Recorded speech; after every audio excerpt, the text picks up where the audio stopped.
আমি জীবনে এত জানা করেছি, এত মদ খেয়েছি, এত বাজে কাজ করেছি, এত বাটপারি চিটারি করেছি, ও 2-4-10 বছরের নামাজে আমার আর জান্নাত লাভ হবে না, আমার নামাজ না পড়াই ভালো।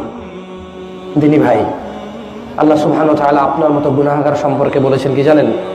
লা তাকনাতু মির রাহমাতিল্লাহ, তোমরা রবের দয়া হতে নিরাশ হইও না। ইন্নাল্লাহা ইয়াগফিরুয যুনুবা জামিআ, রব তোমাদের সমস্ত গুনাহ ক্ষমা করবেন। আমার বান্দারা যদি কিয়ামত দিবসে জমিন হতে আকাশ পর্যন্ত গুনাহ নিয়ে আমার সামনে আসে, আমি রব জমিন হতে আকাশ পর্যন্ত দয়া নিয়ে আসব, যদি ওরা আমার সাথে শিরক না করে। يا عمري اللي راحت أحلامه وهام। যখন কোন বান্দা গুনাহ করার ইচ্ছা করে, আল্লাহ সুবহানাহু ওয়া তাআলা তার মালায়েকাদের, যাদেরকে দিয়ে সেই পুরো পৃথিবী এবং আখিরাত কন্ট্রোল করবেন, যারা একচ্ছত্র মালিকানার মালিকের সিপাহী সৈন্য, তাদেরকে বলেন তুমি তো লিখো না।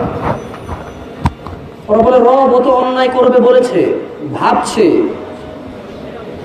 অন্যায় করবে, এনি টাইম সেটা ডান করবে, এটাকে সে কর্মে রূপান্তরিত করবে। রব্বুল ইজ্জত জাল্লা ওয়া আলা বলেন না, তুমি লিখো না। আমার কোন বান্দা যদি গুনাহের চিন্তা করে, ও ফেরেশতারা তোমরা লিখো না। আর যদি সে করে ফেলে, তাহলে অতটুকু লেখো যতটুকু সে করেছে। আর সে যদি গুনাহের চিন্তা করে গুনাহ না করে, তার বদলে নেকি লিখে দাও। সে আমার ভয় করেনি। ও আমার ফেরেশতারা, আমার কোন বান্দা যদি ভালো নেক কাজের চিন্তা করে, তুমি তার সমপরিমাণ নেকি লিখে দাও। এখনো করেনি, কিন্তু এখনো সে নেক কাজ করেনি। ফেরেশতারা বলল, ইয়া রাব্বাল আলামিন, সে ভালো কাজ করবে বলেছে, সে তো করেনি।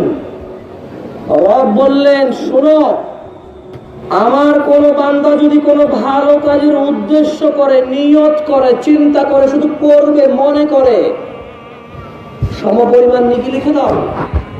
আর যদি সেটা করে, 10 থেকে 700 গুণ বৃদ্ধি করে দাও। আল্লাহ বলছে কি?